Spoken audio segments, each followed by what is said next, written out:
브랜드 에셋, 브랜드 자산, 뭐 요거에 대해서 우리 여러분 얘기할 때 브랜드 에셋, 브랜드 자산에 영향을 미치는 거는 결국은 브랜드 요소, 우리가 브랜드 요소로서 뭐 로고라든지 심벌이라든지 네임이라든지 뭐 여러 가지 많이 있었잖아요. 그 중에서 어떤 거를 선택하느냐, 또 2차적 연상은 어떻게 되느냐, 또 총체적인 마케팅 활동은 어떻게 되느냐, 그런 거랑 관련이 된다. 총체적 마케팅 활동이라는 것은 기업의 마케팅 활동은 굉장히 여러 가지를 다 가지고 여러 가지 많은 수단을 가지고 이루어지는데 그것들이 통합적으로 기업의 목적, 마케팅 목적을 위해서 일관성 있고 통합적으로 하나의 목소리를 내고 그렇게 전개가 돼야 된다는 거고 통합적 마케팅, 또 총체적 마케팅 이렇게 얘기를 합니다. 그래서 결국은 이제 그 여러 가지 마케팅 수단들의 효과를 극대화할 수 있도록 마케팅 활동을 결합하고 조화시키는. 그러니까 단순하게는 뭐 우리 요즘 오프라인에서 마케팅이 있고 또 온라인에서 마케팅이 있고 요즘 또 SNS 통한 마케팅이 있고 여러 가지들이 많은데 그런 것들이 효과를 극대화할 수 있도록 통합적이고 총체적으로 그런 게 이루어져야 된다는 게 이제 통합적 마케팅입니다. 그 다음에 2차적 연상의 활용이다. 이거는 책에 보시면은 이제 그 192페이지 보시면 나와요.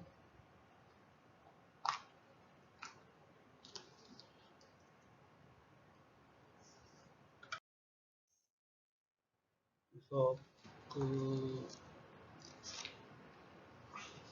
192페이지 브랜드 뭐 지식의 2차 원천 그랬을 때 우리가 뭐 이런 거는 여러 가지 예를 가지고 얘기할 수 있는데 최근에 여러분 아마 LG 생활건강이라고 되게 좋은 기업이 있는데 LG 생관에서는 주로 이제 화장품 사업이라든지 뷰티와 관련된 화장품 사업이 핵심 사업이고요. 또 뭐 건강 관련된 생활용품으로 뭐 샴푸라든지 그죠? 치약이라든지 퐁퐁이라든지 이런 거를 화장품으로는 이제 브랜드가 뭐 오휘, 빌리프, 이자녹스, 수려함 이런 것들이 있어요. 또 페이스샵이 이제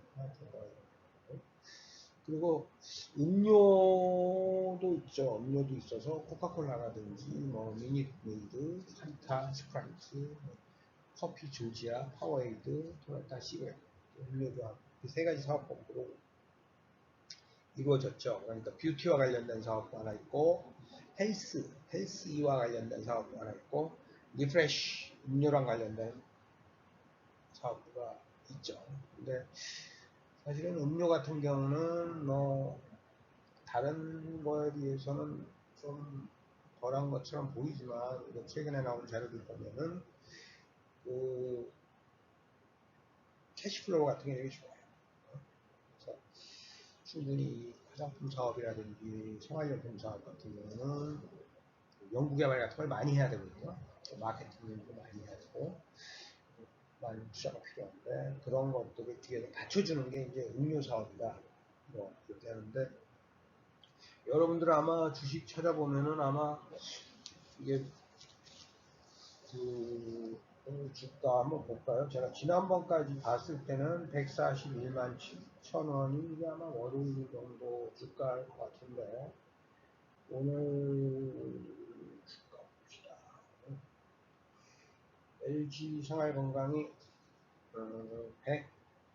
141만 2천 원, 141만 2천 원. 엄청나게 주식가 되게 비싸죠? 시가총액이 뭐 22조 정도 되잖아요. 이렇게 주가가 높은 거는 저도 신문 자료에서 찾아보니까는 영업이익이 60분기 연속 신기록을 계속 세우고 있대요. 그러니까 60분기면 5년이죠. 5년 동안 계속 영업이익이 올라가고 있다는 거죠. 앞으로도 굉장히 좋은 그런 실적에서 기대가 되는 그런 주식인데 사기는 어렵죠. 너무 비싸니까. 편주가 140, 뭐 7만원, 140만원이 넘어가니까 이제는 사기는 어려운 그런 상황인 것 같습니다. 네, 그래서 제가 이제 그 얘기를 하려고 한 건 아니고, 우리 이제 그림 8-4, 192페이지의 그림 8-4를 보면, 거기에 이제 이렇게 실적이 좋아지게 되는 것 중에 제일 그거한 제품이 후라고 있어요. 후라는 브랜드가 있는데, 후가 이제 여러분이 아모레퍼시틱에 보면은 설화수라는 브랜드가 있는데, 설화수라는 브랜드에 대응하는 브랜드라고 생각을 하시면 돼요. 후. 그래서 이 후라는 게 보면 후와 또 다른 브랜드, 뭐 오피라든지 순, 그래서 브랜드가 후가 가운데 있으면은 다른 브랜드 또 어떤 평가를 받는 하에 따라 영향을 미치고요. 그럼 그 브랜드의 어떤 제휴관계라든지 매수라든지 뭐 기업이 이제 LG 생명이니까 되게 좋은 회사고 또 어떻게 확장이 돼가는지 뭐 이런 것들이 본다는 게 다른 브랜드와 관련돼서 같이 생각한다는 게 이런 거고, 이제 장소로 따지면은 뭐 장소로 돼서 이제 국적 원산지 컨트리 오브 오리진 문제에 있어서는 이제 한국 제품이 화장품 같은 게 굉장히 좋은 제품 돼 있죠. 그러니까 한국이 고급 되고, 또 이제 그 후라는 제품 같은 거를 판매하는 곳이 중국에서 최고급 백화점에서 판대요. 상하이에 빠이바이반, 800반, 구광, 또 베이징, 또 SKP 이런 어떤 굉장히 고급 매장에서 팔고, 후라는 게 궁중과 왕후의 삶, 네? 궁중과 왕후의 삶 이런 개념으로 이제 후라고 해서 황금색으로 아마 보신 분들 있을 거예요. 그렇게 해놨는데 요걸 하기 위해서 돌아가신 구 LG의 이제 구본무 회장님이 계셨는데, 구본무 회장께서 이제 중국에서 시진핑이 그 당시에는 뭐 지금 이제 중국의 주석이 아닐 때죠. 저장성이라고 절강성이라고 있는데, 저장성에 당서기로 있던 이제 시진핑 주석, 그러니까 2005년 한 15년 전이네요. 이제 저장성에 이제 항저우에 LG 생활건강 공장이 있어요. 근데 거기에 전화가 온 거죠. 뭐 10명 정도가 한국에 갈 예정이니 방문할 만한 곳을 좀 추천해 달라. 저장성에 있으니까 저장성에 있는 한국 기업한테 얘기를 한 거죠. 그래서 이런 보고를 받고선 구본무 회장이 우리가 프로그램 다 짜서 모실 테니까 그냥 오시도록 하라고 지시했어요. 그러고 나서 이제 오셨을 때 구본무 회장께서 7월에 했나요? 2005년 7월 뭐 여러 가지 산업시설 안내하고 뭐 문화를 체험케 했죠. 근데 돌아가실 때 이제 중국 국내 출시 2년밖에 안 돼서 중국에 이제 진출하지도 못했는데, 후에 최고급 화장품 세트를 시주석을 비롯해서 중국으로 돌아가는 방문단에 선물을 했어요. 그러면 그 선물은 당연히 이제 그 부인들한테 갖다 줬겠죠.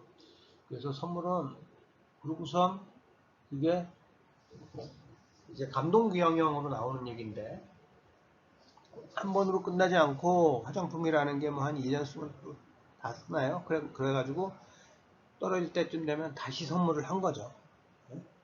그래서 후 브랜드를 잊을만 하면 선물 세트를 보내는 거죠. 예?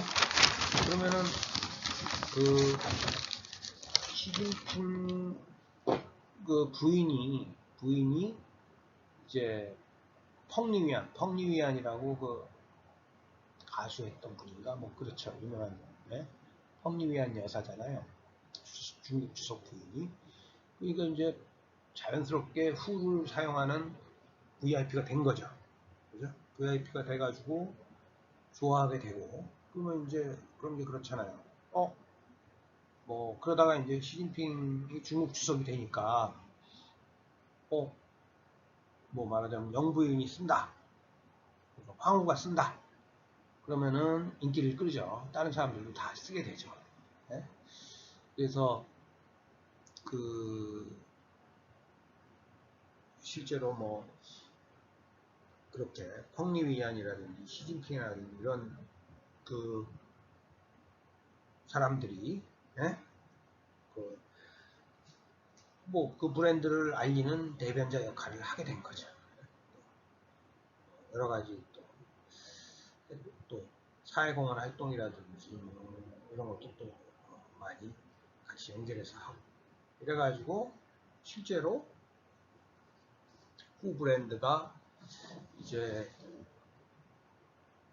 고급화된 그런 브랜드가 VIP 마케팅을 통하고 고급화 전략을 통해서 이제 이와 같은 오늘날에 LG생활건강의 주가가 이렇게 좋은 실적을 보여서 주가가 높은 그 형제주라고 하죠. 형제주가 된 그런 거다. 뭐 이렇게 할 수 있죠. 그래서 뭐 베이징의 최고급 호텔 포시즌스 같은 데서 이벤트도 하고 예? 궁중영향 인 베이징.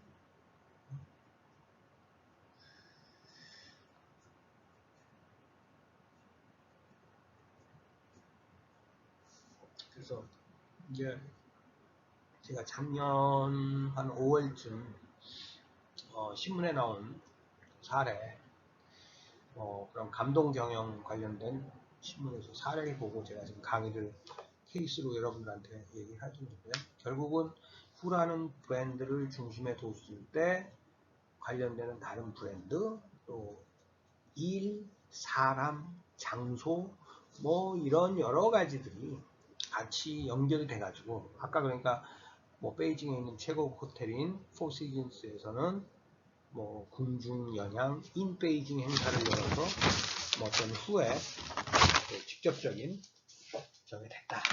네. 그 이벤트로서 또 영향을 미친 거죠. 그랬을 때 뭐 그래가지고 뭐 어떤 뭐 이제 구본부 회장께서는 돌아가셨지만 뭐 그런 일화도 있어요. 그 실제로 후가 이제 글로벌 매출 1조 원을 돌파하자 그 LG 생활건강 부회장인 차석영 부회장께서 구본부 회장을 찾아왔대요. 그래서 두둑한 성과급을 받은 차 부회장이 성과급 봉투를 부회장에게 내밀면서 이건 회장님 것입니다 라고 했는데, 부회장의 어떤 구본부 회장의 VIP 마케팅이라든지 고객 감동 경영의 힘으로 이뤄낸 성과다라고 했더니 뭐 부회장께서는 껄껄 웃으시면서 봉투를 그냥 돌려줬다. 네? 그래서 하여튼 이런 좀 감동 경영에 얽힌 이런 것들이 있죠. 네? 그래서 뭐 엄청난 이렇게 사실은 60일 동안 영업이익이, 특히 뭐 매출도 아니고 영업이익이 이렇게 계속 증가, 신기록을 세우기가 쉽지 않은 거거든요.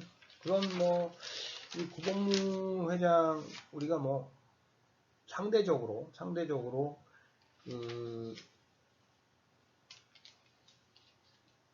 삼성에 비해서 LG가 덜 알려져 있지만 뭐 이런 일화들이 많은 것 같아요. 그래서 구본무 회장은 그 뭐 아일랜드 출신 외국인 CEO가 방한했을 때 밤 11시에 뭐 외국 손님이랑 같이 집으로 와서 네? 그 회장 가족들은 전혀 놀라지 않고 그 회장이 오 데니보이라는 그 아일랜드 미녀 있거든요. 그래서 간이 노래방 마이크를 잡고 함께 노래를 불렀다. 그래서 그 감동한 그 외국 회사 CEO가 그때의 기억을 거래처 사람들에게 여러 차례 얘기했다고 한다.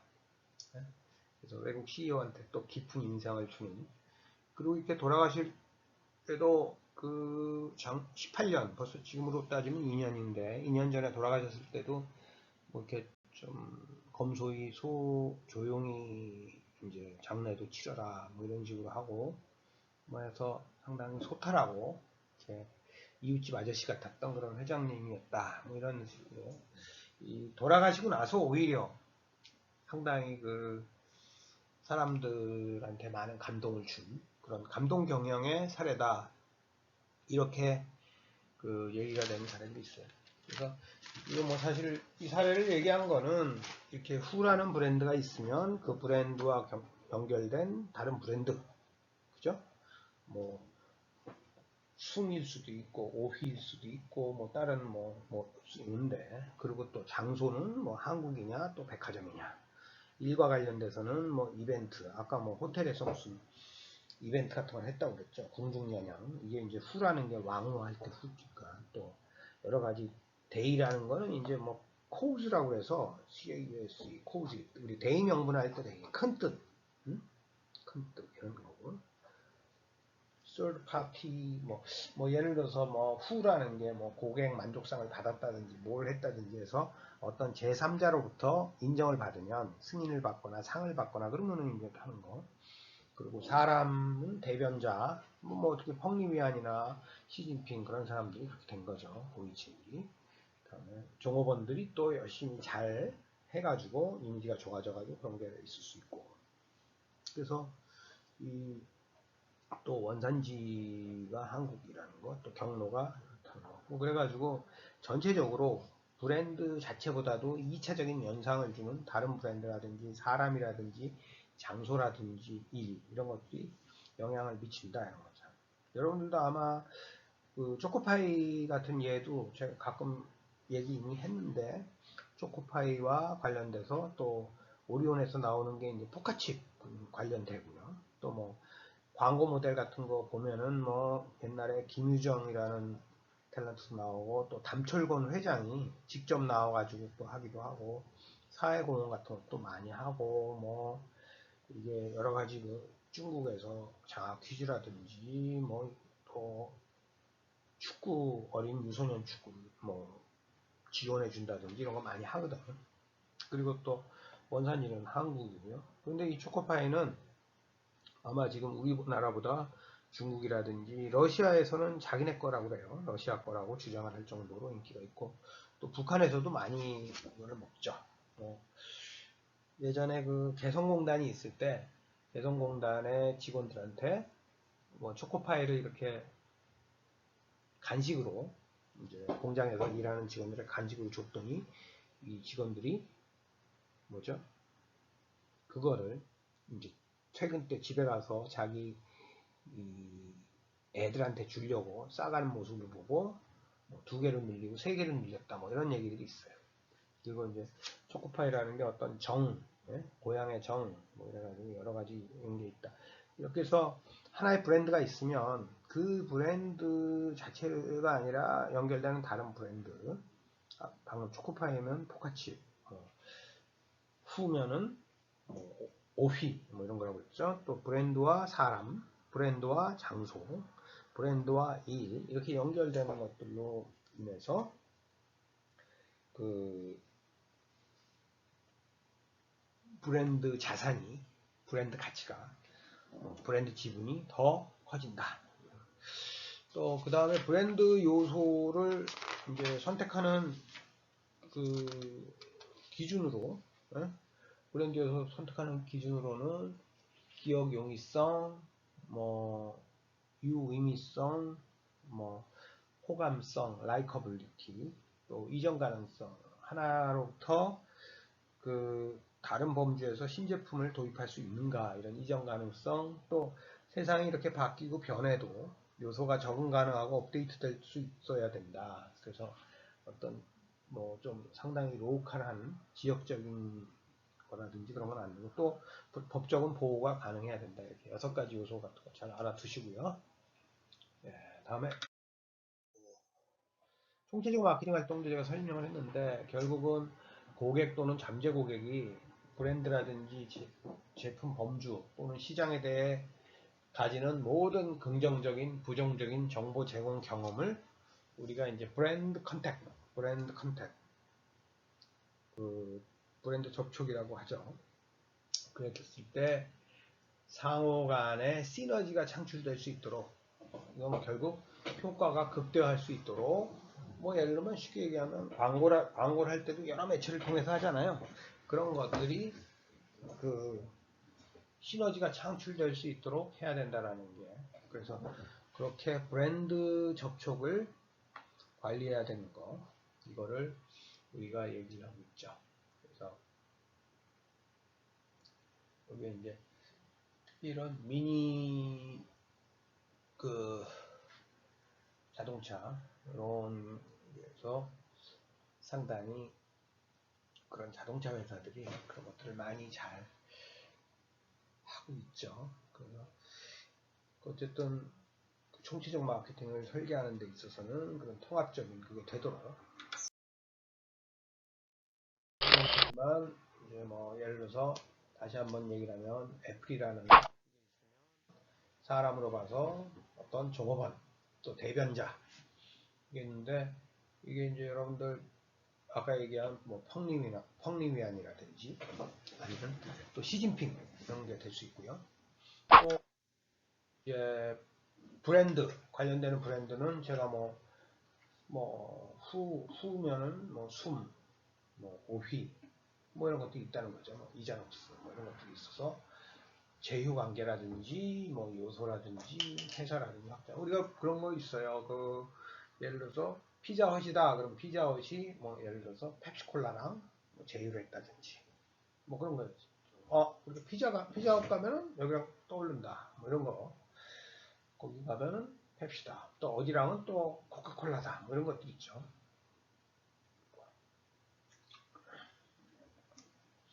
그래서 어떤 브랜드 요소라든지 회사라든지 확장이라든지 이런 것과 관련되는 걸 얘기하고요. 장소는 우리 아까 컨트리 오브 오리진 그래서 뭐 얘기하고, 경로는 뭐 고급 백화점 얘기했듯이 뭐 이렇게 되는 거고요. 우리가 어떤 것, 이거는 뭐 사물이라고 그랬는데 일이라고 그랬는데 어떤 것 해서 이벤트라고 하면은 뭐 아까 그 저기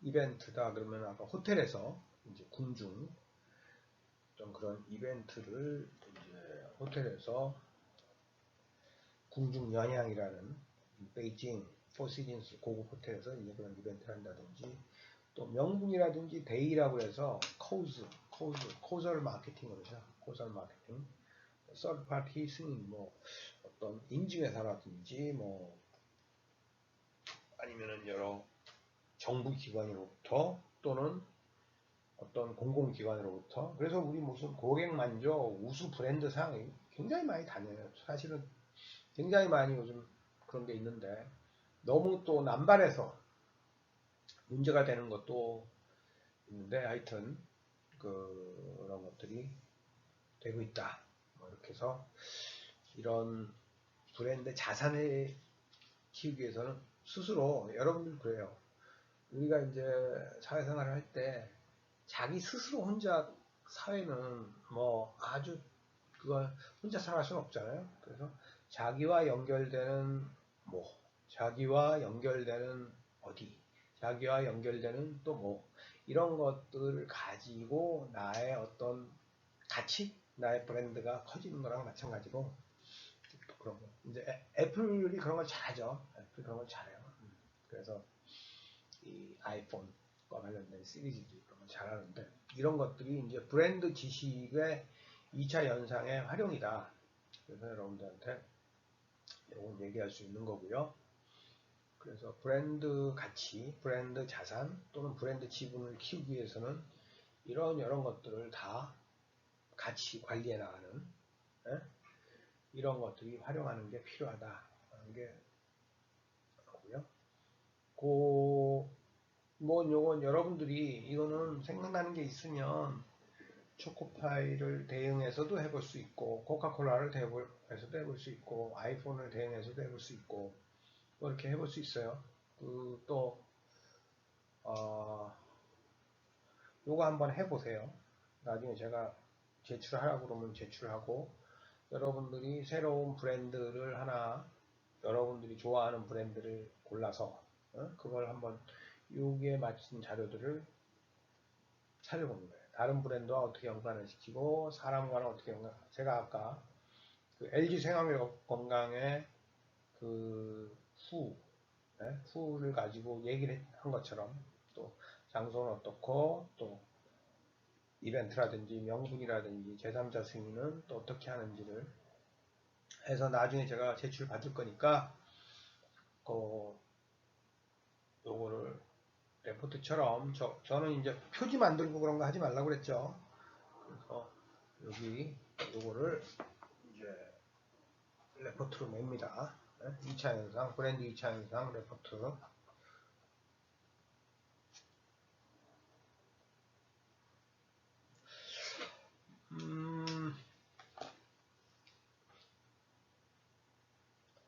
예, 뭐 충분히 얘기한 것 같고요. 다음으로 넘어갈게요.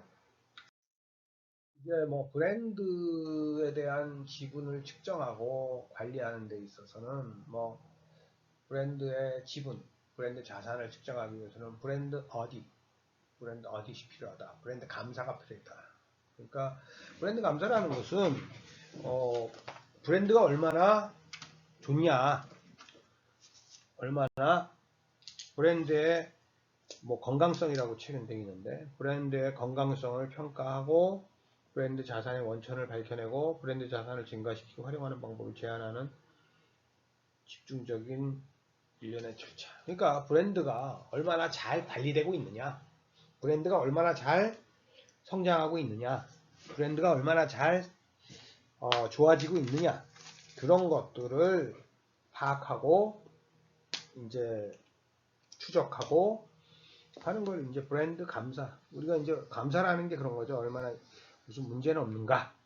브랜드가 잘못 관리하면은 큰 문제가 되고, 또 브랜드 이제 추적조사다. 브랜드 추적조사자. 그럼 브랜드 감사를 이제 시간이 흐름에 따라서 소비자 자료를 수집하기 위해서 투입 자료를 사용하는 거예요. 그래서 어떻게 브랜드와 마케팅 프로그램들이 수행되고 있는지에 관한 일관된 기준 정보를 제공하는 거.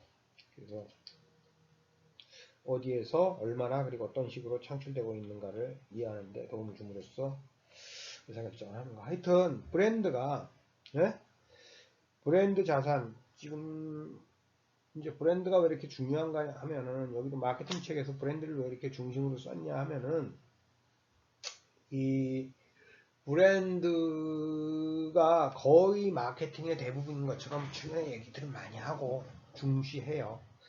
그래서 이제 브랜드 중심으로, 결국 마케팅 활동이라는 게 브랜드 가치를 높이기 위한 거 아니냐. 그래서 브랜드 중심으로 마케팅 원론이나 관리론을 많이 설명을 하는데, 그런 차원에서 이제 이게 한 거고, 브랜드 가치 평가는 브랜드 자산과 브랜드의 총 재무 가치를 추정하는 브랜드 가치 평가를, 그래서 브랜드 가치 평가. 그래서 유명 기업들의 브랜드 가치는 총 시장 자본의 뭐 절반 이상이다. 뭐 이런 식으로.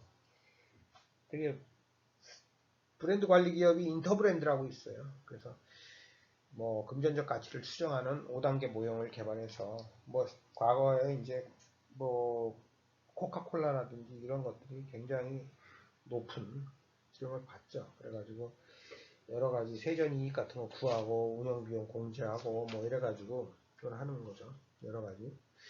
그래서 브랜드의 뭐 5단계를 통해서 첫 번째 단계는 브랜드와 서로 다른 고객 집단 간 차이를 정하는 시장 세분화. 두 번째는 구매 가격인 양 빈도를 평가하는 재무 분석으로 미래 브랜드 판매 및 수익의 정확한 예측 계산.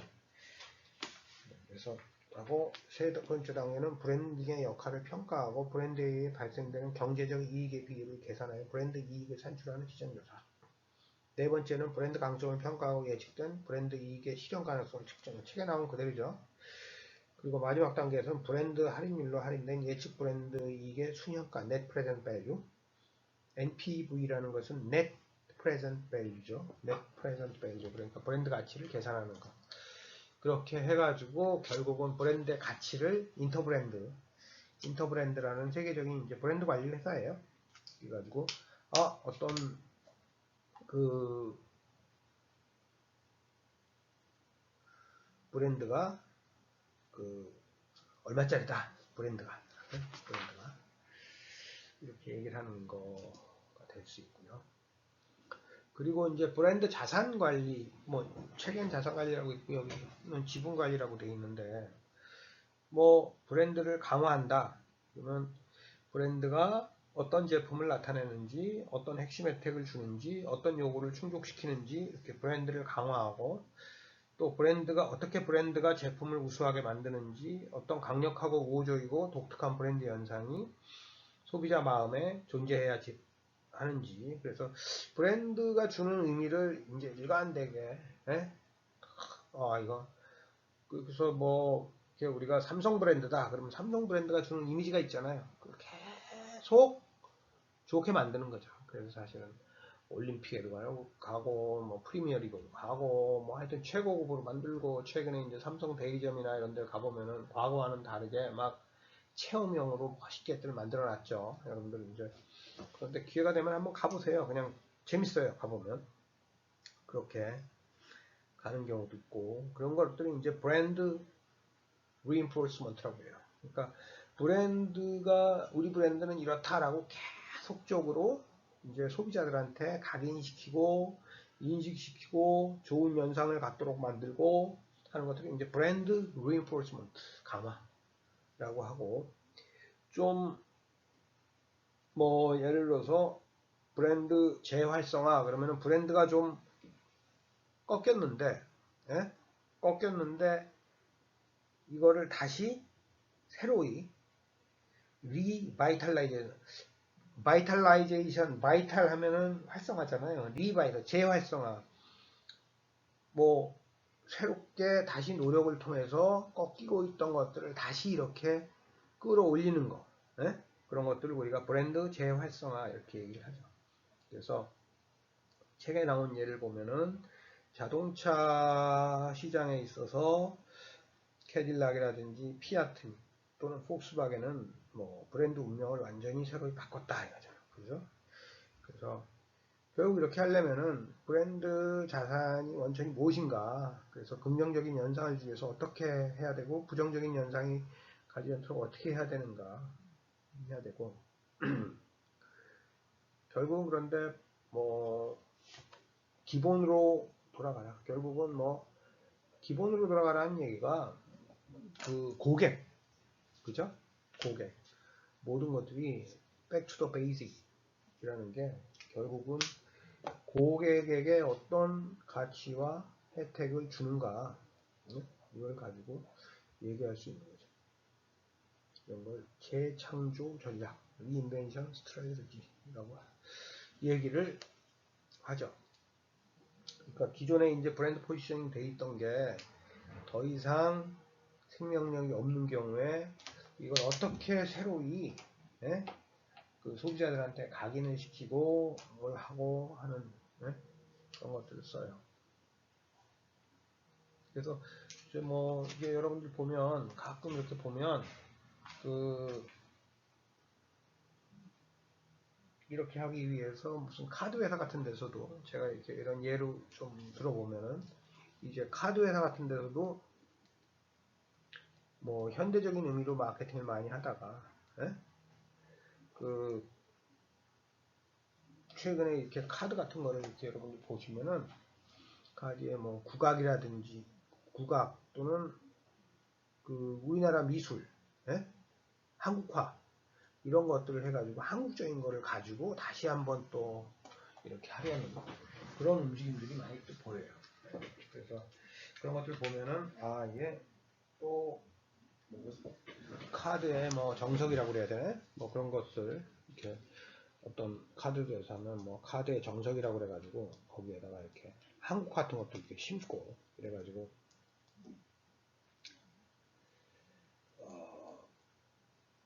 이런 게 이제 카드가 이게 너무 많아지고 막 이러니까 경쟁이 치열해지고 그러니까 새로운 것들을 자꾸 시도하기 위해서 그런 것들을 하는 거죠. 네. 다음에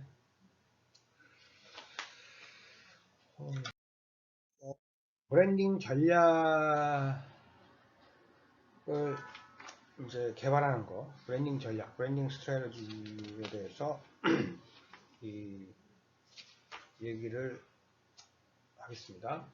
그래서 그 새로운 브랜드 요소를 뭐 개발해야 된다. 그러니까 브랜드 요소가 굉장히 다양하게 많이 있었죠. 여러분 뭐 심벌도 있었고 또 뭐 로고도 있었고 브랜드 명도 있었고 뭐 굉장히 여러 가지들이 많이 있는데 또 사인도 있었고 디자인도 있었고 여러 가지 뭐 패키징도 있고 뭐 여러 가지가 많아요. 또 징글 같은 것도 있고. 근데 그런 것들을 신제품에 대해서는 또 새로운 브랜드 요소 같은 걸 개발을 해서 그래가지고 하는 거죠. 그래서 우리 뭐 그런 것들로 심벌 같은 거나 로고 같은 거 얘기할 때 이제 맥도날드의 이거 M자 그리고 노란색 뭐 그런 거라든지 또 뭐 나이키의 스워시 같은 거 많이 얘기를 하는데 하여튼 그런 것들을 이제 개발을 해야 된다는 거죠. 신제품이 나왔을 때 거기에 또 적합하고 소비자들한테 어떤 이렇게 반향을 줄 수 있는 아까 이제 공명까지 하도록 할 수 있는 그런 것들을 이제 개발을 해야 되고 또 기존 브랜드 요소를 또 적용을 해서 기존의 그 브랜드 요소를 적용을 해서 또 이제 브랜드 전략을 개발할 수 있고 또 신규 브랜드와 기존 브랜드를 적절히 잘 조합시켜서 그렇게 할 수 있다 그런 거죠. 그래서 보면은 뭐 책에 저희 196페이지요. 196페이지 보면 브랜드를 더 확장하는 경우 있고 뭐 그래서 우리 뭐 이런 건 많아요. 뭐 소나타 자동차가 있으면 소나타 뭐 1, 2, 3 그러다가 뭐 소나타, EF 소나타, 뭐 NF 소나타 뭐 이런 식으로 확장하는 경우 있고 또 서브 브랜드를 기존 브랜드에 새로운 브랜드를 결합하는 거. 아까 뭐 화장품 회사 같은 데서 너무 많이 쓰죠. 그 큰 브랜드 거기에 놓고선 그 밑에다가 막 쓰고 그래서 이제 자동차 회사들도 뭐 그랜저 뭐 이러다가 또 에쿠스, 뭐 제네시스 이래가지고 이렇게 그룹을 줘가지고 이렇게 같이 통합을 시키기도 하고 뭐 그런 것도 있어요. 네? 뭐 코카콜라 같은 데서도 콜라 가지고 뭐 클래식 콕이 어떻고 뭐가 어떻고 네? 뭐 새로운 또 디카페인 뭐 무슨 콜라 또 뭐 그런 거 다른 거 섞은 것도 많이 나오고요. 그러는 이제 서브 브랜드 같은 게 나오고 브랜드 확장이 또 이제 모 브랜드 그래서 큰 페어런트 브랜드를 만들어 놓고 거기서 해나가는 것. 또 공동 브랜드 여러 가지를 통해서 하나의 브랜드를 여러 가지 제품이나 연관되어서 쓰는 거를 공동 브랜드, 마스터 브랜드 또는 패밀리 브랜드라고 얘기를 해요. 그래서 이런 경우에는 뭐 공동 브랜드인 경우에는 그 브랜드를 확장하거나 공동 브랜드를 만들 때는 서로 좋은 쪽으로 되도록 그렇게 하는 게 중요하다. 그런 얘기를 많이 하죠. 그래서 제품이라든지 이런 게 기존에 가지고 있는 이미지와 연결이 되어야 된다. 그런 얘기 있고요. 또 범주, 캐티고리를 확장하는 것도 브랜드 사용하고 브랜드 라인, 뭐 이런 것도 브랜드 믹스, 또 브랜드 계열의 집합, 또 브랜드 라인, 또 브랜드 특정 소매업체나 유통 경로에만 공급되는 특정 브랜드 계열. 어떻게 보면 여러분들 요즘 이제 프라이빗 브랜드는 많이 아시죠? 우리가 뭐 우리 이마트라든지 아니면 요즘은 또 편의점 같은데 CU라든지 뭐 노브랜드지 이런 데 가보면은 우유나 뭐 생수 같은 것도 자기네 브랜드에 맞춰서 예? 파는 그런 거 있죠. 그런 걸 우리가 이제 프라이빗 브랜드라고 그러는데 그런 것들을 가지고 이제 막 특정 유통 경로에만 공급되는 특정 브랜드를 개발하거든요. 그런 걸 이제 브랜드 변형이라고 얘기를 할 수 있죠. 또 라이선스 브랜드는 다른 기업이 만든 제품에 대해서 한 기업으로부터 라이선스 받은 브랜드명을 사용하는 거 이렇게 얘기를 합니다. 그래서 여기 뭐 이런 것들이 많이 이제 신제품 브랜딩을 할 때는 신제품에 대한 새로운 브랜드 요소도 개발하고 일부 기존 브랜드 요소를 적용하기도 하고 요거 두 개를 신규 및 기존 브랜드 요소를 조합하기도 하는 결합하기도 하는 이런 식으로 우리가 새로운 브랜딩을 개발한다 이렇게 볼 수 있고요. 요거는 여기 여러분들 뭐 우리 그 표 8-3 지금까지 제가 설명한 거 브랜드 확장이라든지 서브 브랜드, 페어런트 브랜드, 마스터 오 패밀리 브랜드, 라인 익스텐션, 캐티고리 익스텐션, 브랜드 라인, 브랜드 믹스, 브랜디드 베리언, 뭐 프라이빗 브랜드 얘기하면서 제가 같이 얘기한 거고요. 뭐 특정 유통 경로 유통점 대상으로 브랜드를 만드는 것, 또 라이선스 브랜드 뭐 이런 것들이 신제품 브랜딩에서 쓰인다. 그래서 뭐 책에 보면 서브 브랜드다 그러면은 뭐 켈로그 같은 데서는 또 켈로그 라이스 뭐 라이스 크리스피면 이렇게 바삭바삭해서 먹을 수 있는 거죠. 그래서 쓴다든지 뭐 이렇게 해서 뭐 그래서 결국은 하우스 오브 브랜드 전략이라고 부른다. 그래서 또는 옴브렐러 브랜드 그렇게 얘기도 하는데 결국 이렇게 브랜드를 중심으로 해서 큰 집을 하나 짓는 것처럼 이렇게 만드는 거다 이렇게 얘기할 수 있고요. 다음에 이게 좀 브랜드에 대해서 자세히 나오는데 뭐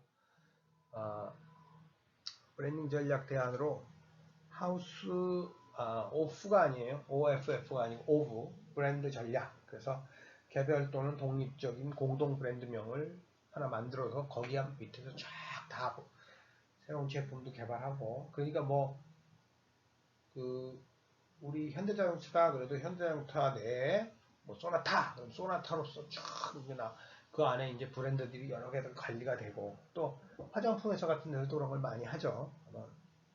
그런 걸. 그리고 기업 입장에서 브랜디드 하우스 전략이다. 그거는 뭐냐 하면은 기업의 브랜드명을 사용하는 거죠. 브랜디드 하우스 전략. 그러면은 기업이 하나의 집처럼 브랜드화된 집처럼 기업이 공동적인 브랜드명을 쓰는 거. 그리고 이제 또 아까 얘기했던 서브 브랜드를 쓰는 거. 그래서 잘 정의된 이제 주력 제품에 대해서는 플래그십 프로덕트, 주력 제품에 대해서는 그걸 쓰고, 그리고 또 뭐 여러 가지들 서브 브랜드 만들고, 그래서 브랜딩을 하기 위해서는 이런 전략들을 많이 함께 쓴다. 여러분들. 그래서 이 브랜드는 아까 여러분들 뭐 이렇게 그러니까 이 후라는 거 안에도 여러 가지 뭐 제품들이 있겠죠. 그죠? 뭐 저는 잘 모르지만 이렇게 화장품에도 여러분들 그리고 또 페이스샵이다. 그럼 페이스샵에서 다양한 제품들을 또 팔잖아요. 그죠? 그래서 뭐 이런 것들 해가지고 이제 어떤 그 LG 생건이라는 것보다 LG 생활건강이라는 기업 공동 브랜드명보다 LG 생건이라는 것보다 어떤 이런 식의 새로운 아까 이제 후 그러면은 그런 식으로 이렇게 황후의 그런 것들을 뭐 고급 이미지, VIP 이미지 그런 것들을 가지고 있을 수 있도록 만든다는 거죠. 그래서 결국은 그렇게 쓴다라는 거를 여러분 알 수 있고요. 그 다음에 이제 브랜드 포트폴리오는, 포트폴리오라는 게 여러분들 포트폴리오 뭐 알죠? 여러분들 뭘 하기 위해서 포트폴리오를 만들어라 그러면 이런저런 가지고 있는 것들이 있는데, 포트폴리오가 원래 이렇게 뭐 작품 만들기 위해서 이런저런 것들을 갖다 붙이는 건데, 그러면은 기업 입장에서는 어떤 브랜드들을 가지고 갈 거냐. 우리가 주식 시장에서도 포트폴리오라는 얘기를 해요. 내가 주식 시장에서도 어떤 브랜드, 어떤 주식들을 가지고 내가 할 거냐. 그랬을 때 그 특정 범주나 세분 시장에서 판매되는 모든 브랜드와 브랜드 계열의 집합을 이제 얘기를 하는 거죠. 그래서 아까 그 생활건강에서도 여러 가지 다양한 브랜드들이 많잖아요. 화장품만 해도 후도 있고, 숨도 있고, 오휘도 있고, 뭐 빌리프도 있고, 이자녹스도 있고, 뭐 수리안도 있고, CMP도 있고, 본인, 더 페이스샵, VDL 이런 게 있는데, 그 중에서 돈을 많이 벌어다주는 자금줄, 캐시카우가 이제 자금젖소, 그래가지고 자금접소와 같은 그런 브랜드가, 돈을 많이 벌어다주는 브랜드가 있는가 하면, 또 그런 것들을 그 측면에서, 또는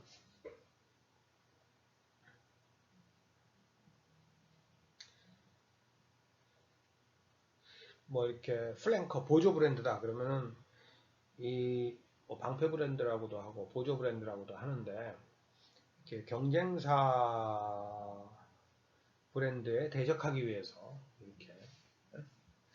이렇게 해주는 그런 게 있고, 로우엔드 브랜드는 너무 이렇게 비싼 브랜드만 쓰면은 좀 시장에 한계가 있어요. 최근에 삼성폰도 그렇고 갤럭시 시리즈도 그렇고 또 그 아이폰도 그렇고, 뭐 사실 휴대폰은 한 사람이 보통 하나씩 가지고 다니니까 시장이 성장하는데 한계가 있잖아요.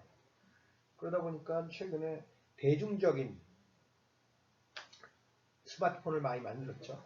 이제 그런 것들은 이제 저가 진입 브랜드. 그래서 이제 이 아이폰 같은 데서도 엄청나게 고가 전략을 썼잖아요. 네? 그런 하이엔드 프레스티지 브랜드를 쓴 거예요, 사실은. 네? 고가 위신 브랜드를 썼는데, 이제 그거로는 시장이 더 성장하는데 한계가 있으니까 저가 진입 브랜드를 뭐 삼성도 그렇고 쓰고 있는 거죠. 네? 저가라고 뭐 얼마나 대중적인 거. 근데 상대적으로 뭐 샤오미라든지 오포라든지 뭐 비보라든지 화웨이 이런 것들은 상대적으로 좀 싼 걸 하고, 이렇게 이제 브랜드도 굉장히 고급 브랜드가 있고, 같은 회사에서 만들지만 또 대중적인 게 있고, 경쟁사에 대응하는 게 있고, 아주 로우엔드 낮은 가격의 엔트리 그런 브랜드가 있고, 하이엔드 프레스티 이런 식으로 이런 브랜드들의 조합을 적절히 가져가는 것, 이걸 브랜드 포트폴리오라고 한다 라고 볼 수 있어요. 네.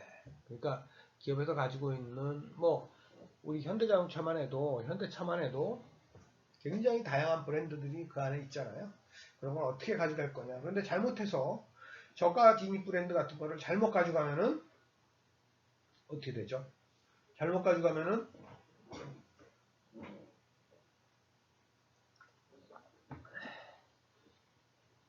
브랜드 이미지에, 고급 이미지에 또 손상을 입히고 뭐 할 수 있죠. 화장품 같은 데서도. 그래서 그런 것들을 할 때는 이 시너지를 창출하면서 기존의 이미지에 그 해가 되지 않도록 잘 그거 하는 게 굉장히 중요한 거죠. 그리고 기업의 가장 강력한 브랜드 명하에 다수의 신제품을 도입하는 그런 브랜드 확장 있어요. 그래서 뭐 이건 뭐 브랜드 뭐 익스텐션 뭐 그래서 이런 것들은 제가 뭐 여러분들 브랜드 하나를 새로 만드는 게 굉장히 어렵기 때문에, 또 그 브랜드가 성공한다는 보장도 없기 때문에 기존의 브랜드 성과가 좋은 거를 시리즈로 계속 나가는 거죠. 뭐 갤럭시도 그렇고 뭐 현대의 뭐 무슨 시리즈도, 네? 소나타나 뭐 그랜저나 뭐 이런 시리즈들도, 그건 이제 제네시스라는 거로 그렇고, 그러니까 똑같은 브랜드로 계속 그걸 하기가, 그래서 이제 새로운 제품이 출시되었을 때 그 제품의 성공 확률을 높일 수 있겠죠. 기존에 성공했던 브랜드를 씀으로써 마찬가지로 기존에 가지고 있던 좋은 이미지, 긍정적 피드백 효과를 얻을 수 있고, 그렇지만 뭐 문제가 있으면은 그런 브랜드의 이미지가 희석되는 그런 것도 있고, 또 신제품이 나왔는데 뭐가 좀 문제가 있다든지 뭐 이러면은 모 브랜드의 이미지를 손상을 가져올 수도 있고, 그래서 또 뭐 그런 어떤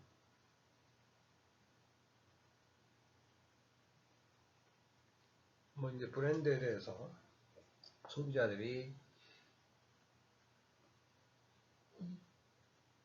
좀 기존에 가지고 있던 강점 같은 게 이렇게 희석되거나 손상받을 수도 있고, 또 신규 브랜드를 이렇게 창조하려는 노력, 그런 것들을 또 우리가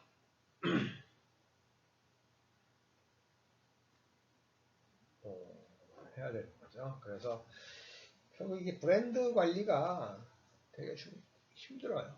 그래서 여러분들 뭐 요즘 여러분들이 관심이 많은 이 아이돌이나 이런 거 관리하는 엔터테인먼트 회사들이 관리하는 게 굉장히 쉽지 않은 거 보면 그렇죠. 굉장히 이렇게 물론 이제 뭐 어려서부터 뭐 재능 친구들 뽑아가지고 뭐 훈련시키고 뭐 이렇게 연습시키고 또 뭐 이거저거 여러 가지를 해서 하는데, 나중에 무슨 잘못되거나 사고치거나 뭐 하거나 이러면은 엄청나게 또 큰 그거로 되잖아요. 그런 것처럼 기업에서 브랜드도 어떤 실제로 그 관리를 하는 게 굉장히 어렵기 때문에 기존에 잘 만들어 놓은 브랜드를 가지고 하는데, 또 너무 써먹으면 소비자들이 금방 그걸 알아가지고 그걸 또 싫어하거든요. 그래서 그런 것들을 잘 관리하는 게 어떻게 보면은 마케팅의 역할이고 기업의 역할이다, 이렇게 여러분들 볼 수 있습니다.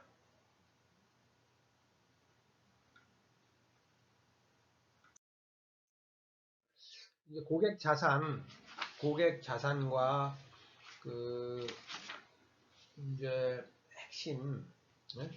고객 자산과 이제 어떤 고객에게 제공하는 브랜드의 핵심, 코어 브랜드를 강화하는 게 뭐냐라고 봤을 때, 고객 자산이라는 것은 고객들의 생애 가치의 합이에요. 이건 무슨 얘기냐면은, 저 홍성태라는 사람이 있으면 홍성태가 삼성 제품과 관련해서 평생 동안 쓰는 저의 그게 있겠죠. 제가 지출하는 그것들을 다 합쳤을 때 얼마나 되느냐.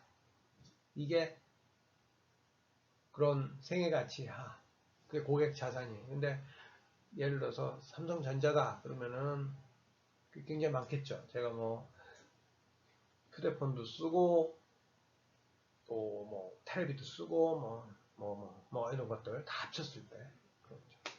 그래서 고객의 기업 입장에서는 그 홍성태는 얼마짜리 고객 뭐 이런 것들이 나오겠죠. 그죠? 얼마짜리 고객이다 뭐 이런 것들이 나오는 거죠. 그래서 그런 거를 가지고 고객을 하나 새로이 획득하고 유지하고 또 크로스셀링 교차 판매하는데 영향을 미치는 그런 고객 생애 가치가 나와요. 이거를 뭐 이게 할인율로 다 계산해 가지고요, 일생 동안 어떻다.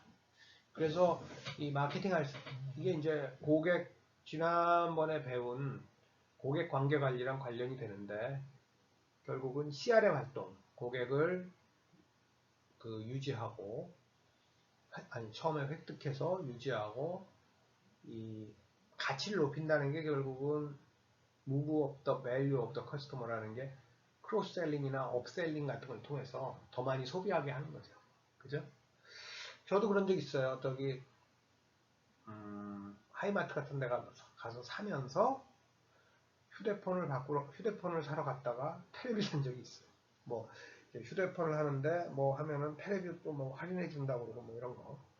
그런 어떤 생애 가치 같은 거, 이제 그 유통점에 대한 이제 그 고객 생애 가치인데 이제 그런 거죠. 그래서 결국은 브랜드가 가지고 있는 핵심을 가능한 한 차별적으로 만들어라. 그리고 기존 경로 및 새로운 경로를 모두 활용해라. 그러니까 지금 오프라인에서 최근에 이제 백화점들이 굉장히 어려운데, 뭐 백화점이 고급적인 이미지도 있고 뭐 외국에 있는 손님들이 관광객들이 와서도 많이 찾고 뭐 하는데, 이게 지금 요즘 언택트죠. 네? 비접촉, 비대면, 이 새로운 사회적인 노말이 되다 보니까, 뉴노말이 되다 보니까 이런 것들이 그 과거와는 다르게 그 새로운 거에 맞는 그런 경로를 활용해야 되는 거죠. 너무 과거의 전통적인 그런 거에 의존하다 보면은 이렇게 새로운 환경 변화가 왔을 때 굉장히 곤란을 겪는 거죠. 네? 그래서 경로 및 새로운 경로를 모두 활용해라. 또 새로운 형식이나 버전으로 핵심 제품을 제공하라. 그래서 뭐 우리 치약 같은 것도 보면 과거에는 그냥 치약이 그냥 우리 항상 기본적으로 생각하는 게 있었는데, 그거를 다른 식으로 뭐 포장 용기라든지 이런 걸 또 다르게 만들 수도 있고요. 그죠? 그리고 또 새로운 또 그거 하는 여러 가지 그 하여튼 하기 위해서 만드는 그런 것들도 있고, 또 가장 많이 쓰는 게 이제 용기라든지 용량이라든지 바꾸는 것도 또 많이 쓰고요. 그래서 뭐 우리 뭐 사실은 지난번에도 얘기한 거지만 맥주차 같은 데서도 뭐 이렇게 새로운 형식이나 버전으로 핵심 제품을 막 바꾸고 뭐 테라 같은 것들을 만드는 게 또 이제 그런 거라고 볼 수도 있고요. 그래서 이런 식으로 고객 자산 또는 고객 지분을 강화하기 위해서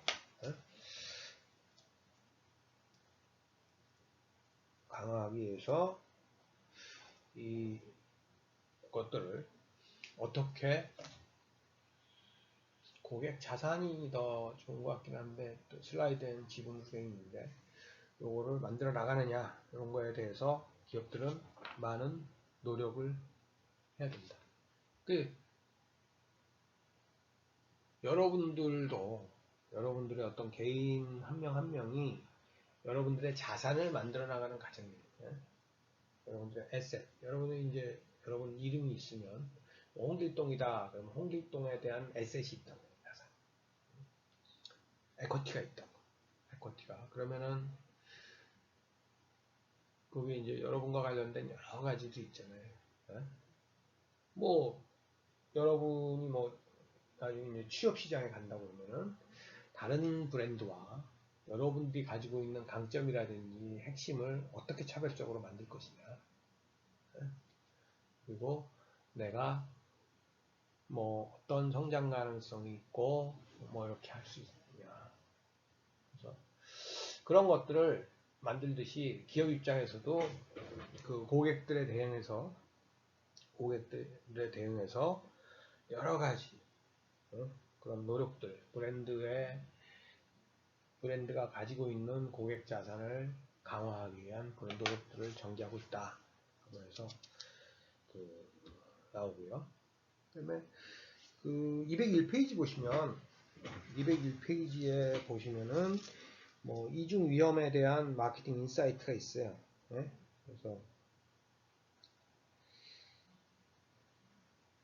뭐 영국 학자 앤드류 에렌버그에 의해서 이제 더블 제파디라는 게 위험이죠, 위험. 네? 위험이란 말인데 더블 제파디인데, 이거는 그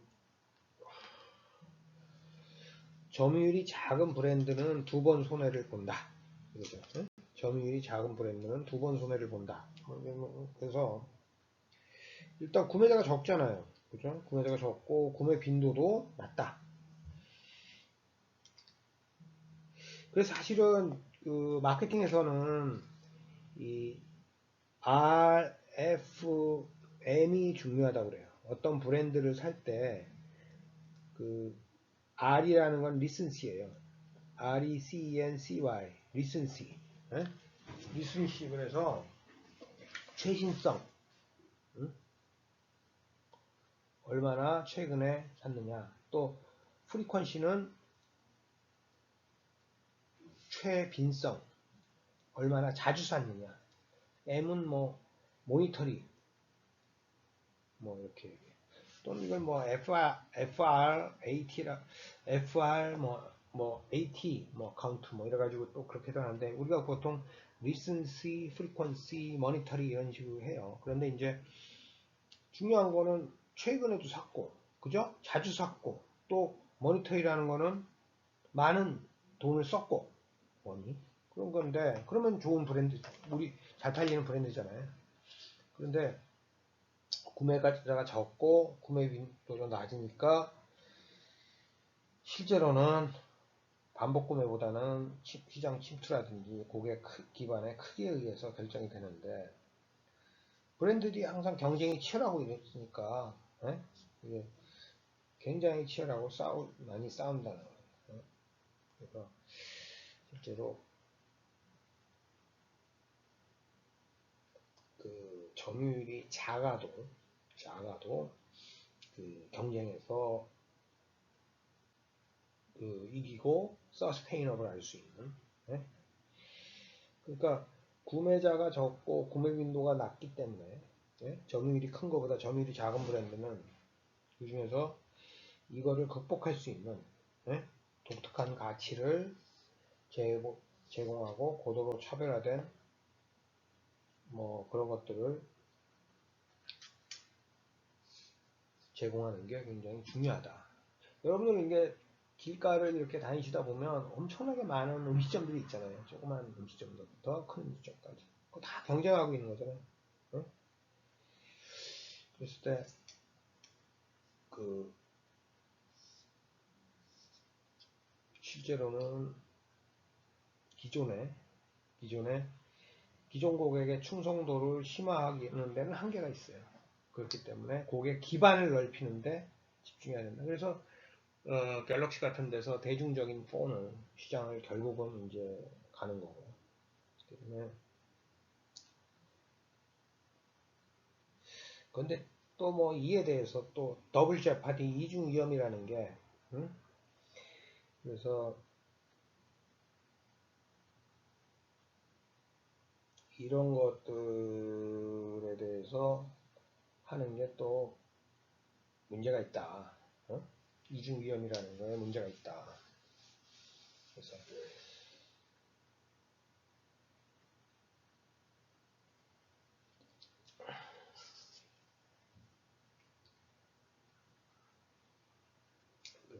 새로이, 그러니까 이 포지셔닝을 하고, 그죠? 새로운 포지셔닝을 하고 새로운 메시지와 콘텐츠를 가지고 이렇게 신규 혹은 기존 브랜드를 만들어 나가면 이런 이중 위험이라고는 하지만 이걸 극복할 수 있는 거 아니냐, 이런 식으로 이제 쓴 게 이제 요 마케팅 인사이트 사례인데, 이 논문 존 스크리벤이랑 제럴드 굿하트라는 이 사람이 Journal of Advertising Research 2012년도에 에렌버그 레거시에서 쓴 논문에 나온 얘기예요. 네.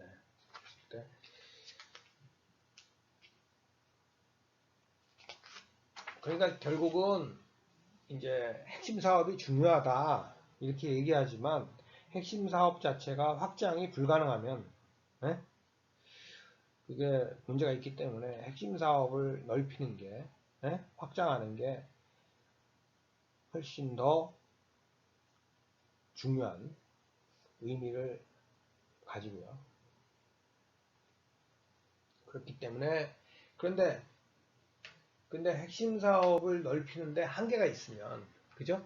고급 스마트폰을 가지고 마케팅하는 게 한계가 있으면은 실제로는 그 새로운 대중적인 포지셔닝이 다른 그런 쪽으로 또 진출을 해야 되는 거죠. 또 근데 진출하다 보면 그것도 뭐 여러 가지 문제도 생기고 뭐 이미지라든지 아까 다일루션도 생길 수 있고 하지만 그런 거에 대해서 얘기를 이제 한 거죠.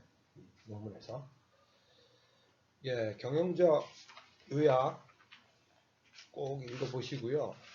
뭐 브랜드가 중요하다 보니까 뭐 지금 우리 그 지난장과 7장과 여기 8장에 거쳐서 오랫동안 브랜딩에 대해서 얘기 많이 했어요.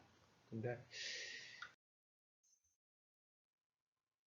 나중에 글로벌 브랜드 관리론에서 또 여러분들이 그 학년이 올라가면 또 공부할 계획이 있으니까 이 정도로 하고 넘어가기로 하고요. 이제 우리 이제 제4부 제품 믹스에 대해서 공부해야 되는데 그 전에 제가 말씀드릴게요.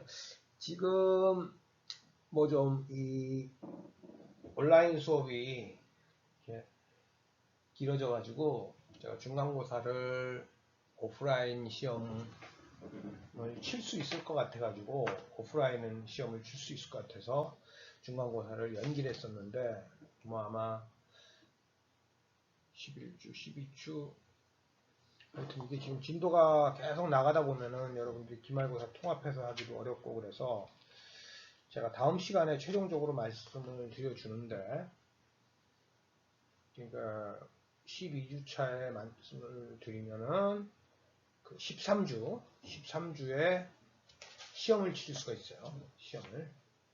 그래서 이게 통합해서 한 번에 보면은 좀 그 다음 시간에 최종적으로 얘기하는데 저도 이렇게 나눠서 두 번 보는 게 좋은지 그러면 이제 여러분들이 공부할 때 범위가 굉장히 많아지잖아요. 그래서 좀 앞부분 예를 들면 뭐 5장까지라든지 이렇게 해가지고 그 한번 시험을 치르고 한 11주 두 번에 나눠서 이렇게 치르고 뭐 하는 거를 지금 고려하고 있는데 최종적으로는 다음 주에 알려드릴게요. 제가 다른 과목은 일단 제가 가리키는 무역회계 실무는 그 12주차에 치를 거예요.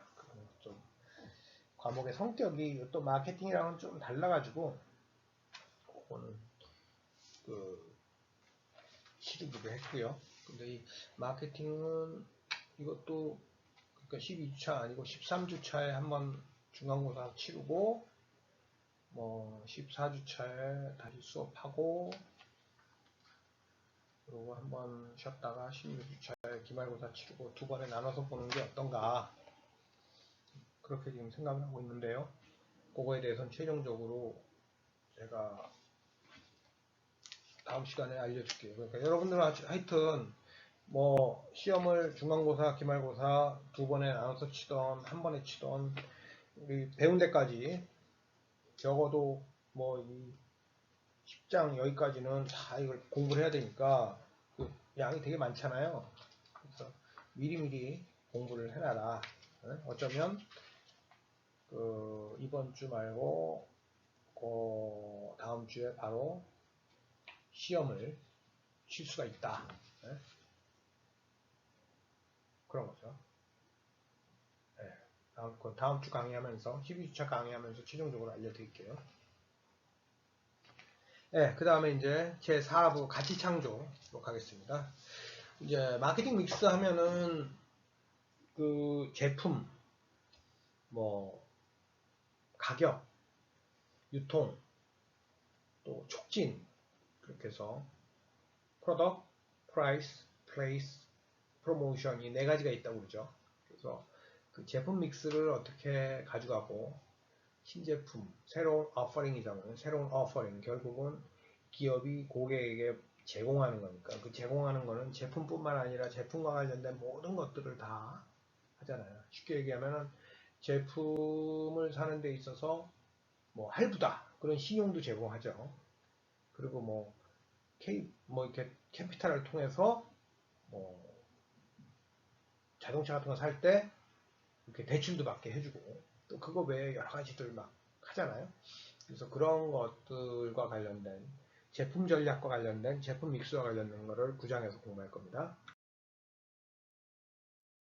그래서 뭐 9장에서는 제품의 특성은 뭔지, 그리고 마케팅은 마케터는 어떻게 제품을 분류하는지, 그리고 기업들은 또 제품들을 어떻게 차별화하는지, 그리고 제품 믹스와 제품 및 그 계열을 어떻게 구축하고 관리하는지, 그리고 마케팅 수단으로 포장, 라벨링, 보증, 보장 등을 어떻게 또 활용하는지. 그러니까 포장을 한다든지 래핑을 한다든지 또 라벨링을 한다든지 또는 보증, 워런티죠, 워런티. 이런 것들을 어떻게 하는지. 요즘 그리고 특히 이제 언택트 때문에 그 이게 배달 같은 것들을 우리가 이제 뭐 전자상거래 같은 거 많이 하고 뭐 마켓컬리라든지 쓱닷컴이라든지 쿠팡이라든지 이런 거 통해 많이 하잖아요. 그래서 그런 것들과 관련된 배송과 관련된 그런 것들이 또 많이 이제 또 기술도 개발도 요구하고 그게 이제 적점에서 컨택 매니지먼트이기 때문에 그런 것들을 저거 한다는 거죠. 그런 것들도 공부를 하고 또 새로운 제공물을 어떻게 도입 개발하고 이거를 억셉트하는데 채택하는데 영향을 미치는데 어떤 전략이 적절한가. 그리고 마지막으로 프로덕트 라이프 사이클. 우리가 사람도 모든 생물체가 수명을 가지고 있듯이 제품도 수명을 가지고 있죠. 물론 이제 미국이나 이런 제품 보면 100년이 넘는 제품들도 많이 있지만 우리나라도 뭐 50년이 넘는 제품들이 많이 있죠. 여러분이 잘 아는 뭐 새우깡 같은 제품이라든지 뭐 맛동산이라든지 뭐 브라보콘이라든지 오래된 제품이죠. 벌써 한 50년이 넘은 그런 제품들이 많이 있는 것처럼 그런 것들이 단계별로 어떤 전략이 적합한가 이런 거와 관련된 말하자면 제품과 관련된 모든 것들을 공부하는 게 제 9장입니다. 그래서 제품 특성과 분류 그랬을 때 핵심 혜택 있어요. 핵심 혜택 할 때 항상 우리 얘기하는 게 우리는 뭐 샴푸를 파는 기업이다 이렇게 하지 않고 우리는 샴푸를 파는 기업이다 이러지 않고 우리는 미를 파는 기업이다. 미, 뷰티 또는 우리는 희망, 더 아름다워질 거라는 희망을 파는 기업 이런 게 이제 핵심 제품이라고 해요. 핵심 제품. 네? 핵심 제품. 그죠? 그런 이제 제품이 위계가 있다는 거예요. 그래서 가장 코어로 주는 혜택, 베네핏이 있고, 그거를 넘어서 기본 제품으로 이제 그걸 주는 거죠. 예를 들어서, 호텔에 우리가 묵는다. 그럼 호텔에는 당연히 침대가 있겠지? 샤워할 수 있는 욕실이 있겠지? 수건이 있지? 뭐 이런 것들은 기대할 수 있죠. 그죠? 그런 것들이 이제 기본 제품이라고 그래요. 기본 제품. 기본 제품. 그죠?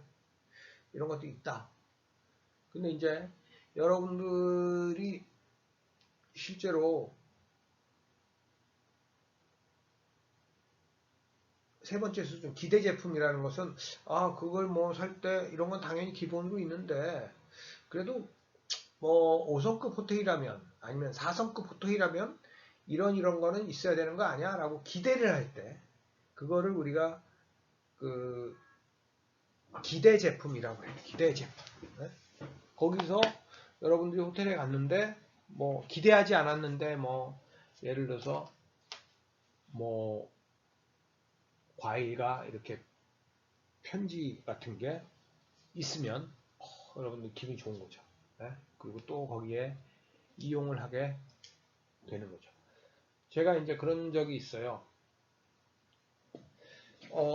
뭐 제가 해외 여행을 하는데 좀 저기 그 두바이에 갔을 때 그 이제 노트북을 보통 가져가잖아요. 혹시 뭐 작업할 일이 있고 그럴까봐 여행할 때 노트북을 가져가서 노트북을 보는데 노트북을 그냥 두고 그 마우스패드가 없었어요. 없이 그냥 마우스랑 무선 마우스랑 노트북을 두고 갔더니 그리고 외출하고 뭐 여행하다가 다시 들어와 보니까 그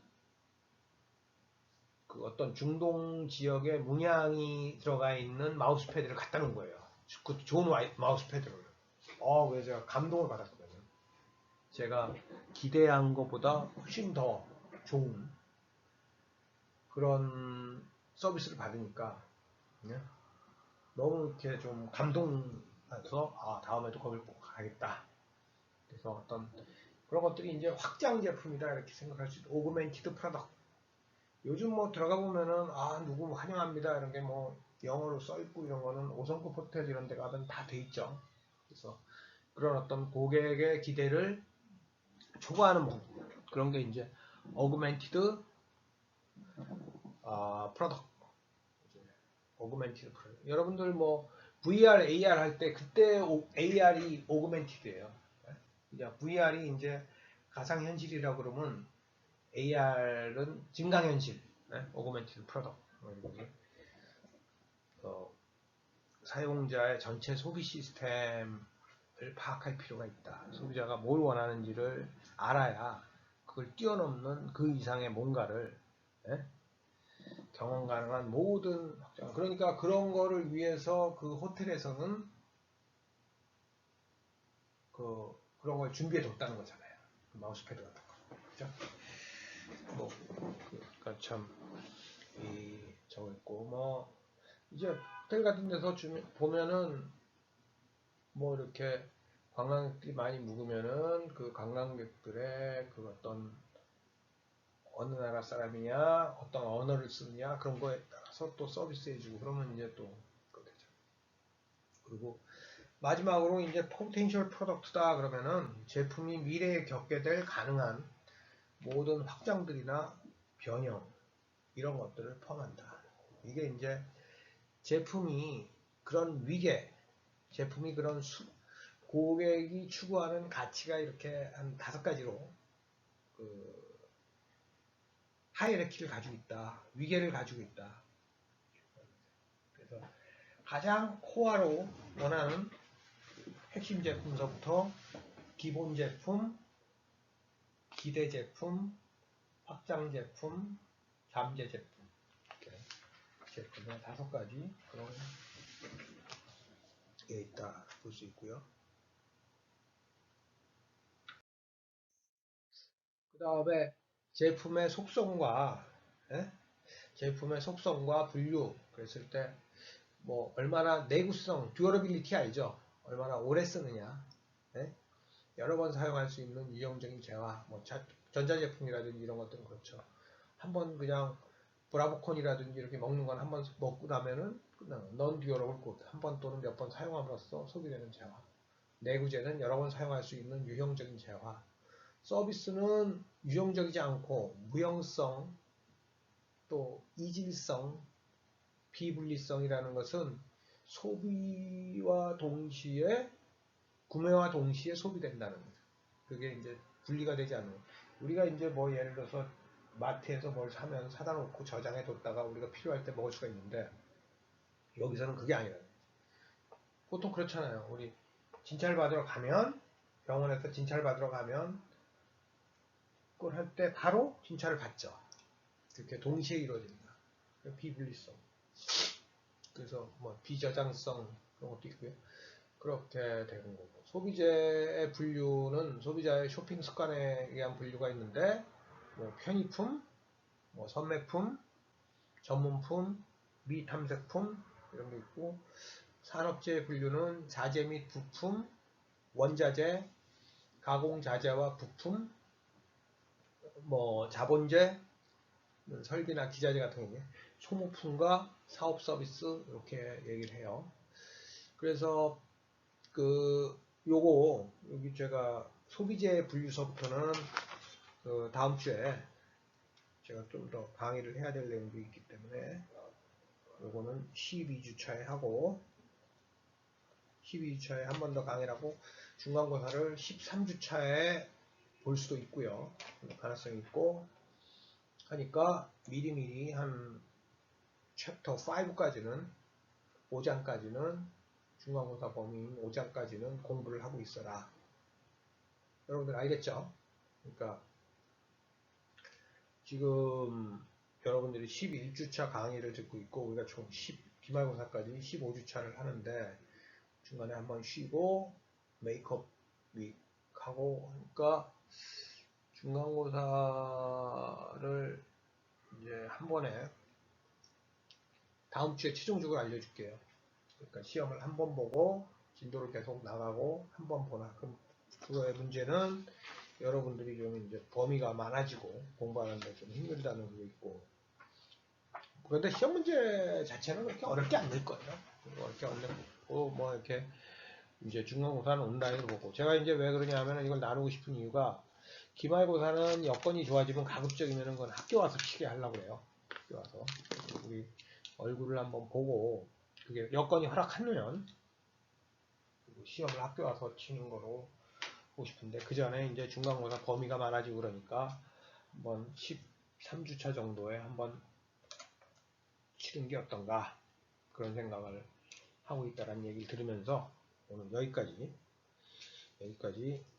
하고 다음 주에 또 만나기로 하겠습니다. 교과서로는 209페이지